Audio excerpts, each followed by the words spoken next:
Overhype. Kapag mamalaki mo ba ito, ay kumain ako sa andante, oh. Halata ba? Spaghetti meatballs. Chili cheese rice daw, pero ang patatas nito, kamote. Katsukuri. Meron siyang ground meat, corn, tsaka yung cheese. Nothing special. Pero decent. Okay lang, pero hindi yung tipong babalik ka dito. Tubig? Italian na. Lasim. Yung meat na ginamit, legit. Yung pasta, al dente. Wow. Medyo matigas. Yung sauce massive. Kung Pilipino ka, hindi mo masyadong magugustuhan.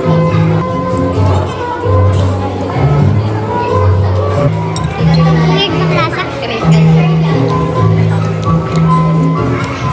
Yung pagka-Indian na hindi ko maintindihan. Katsukuri. Ay! Ano to? Ano to, sus? Alam mo na masarap dito? Kanin. Oh, mas kapagano. Yun lang.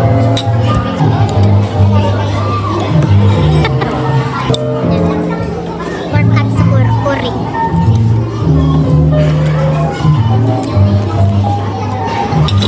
Medyo chewy pa yung pork. Tsaka maasim din. Kapag mag-curry sana, medyo matamis. Tsaka maalat. Pinagsamang maasim maalat ko. Hindi naman ganun yung lasa ng... Di ba masarap yung kanin? Magaling yung nagsaing. Overhype. Ano? Overhype. Una-una. Ang pangit ng nalagyan. Para sa almost 300 na drink. Ganito lang. Diyos ko, Lord. Pinentel-pen lang yung flavor. Diyos ko naman. Mapagmamalaki mo ba ito? Ay, kumain ako sa andante, oh. Halata ba? Ito pa. Mislead din yung drinks. Ang in-order namin is mango with twist. Ang twist pala, green mango pala ang darating sa amin. Kala ko nga avocado yun din naman pala. May avocado ba? Hindi pala yellow. Sana sinabi na green mango na lang. Green mango shake. Huwag yun ang sabihin mango with twist. Ano ba yun?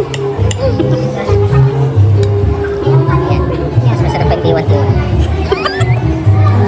Mas masarap pa yung D1T1. Tsaka yung lalo na yung 1,000 cc. Ang D1T1 pag bumili ka, dalawa. May lasa. Ito, salam. Lapang lasa. Tapos butter. Butterscotch yung in-order namin. Butter lang yung dumating. Ito, taro. Parang selecta ube na minelt. Nakapinainit. Saka isinalin sa lalagyan. Ay, nasirap. Zesty. Mas masarap pa yung Yakult. Mas mura pa. Lasa siyang Max Calamansi na walang anghang. Yung lalagyan, ganito lang. Ayan, walang ka-plastic lang. Kakainis. Kasi nga, ipinundar na dito sa ilaw. Ayan o. Masarap pa yung drinking water nyo. Sa lahat ng drinks nyo, masarap pa yung tubig. Sarap ng kamote Q. 300 na kamote Q. Uy, hindi 300 yan. Maganda. 400. Tignan mo, taang mahal pa pala. 400 din, kamote Q lang. Sarap ng kamote Q. Sana bumili ka na lang sa school. Hindi pa tinipid sa asukal. True. Magkano lang isa na epok? 130. Ito, 400. Buti na lang may wifi. Kundi, saan pala napupunta yung binabayad dito? Price, kamote.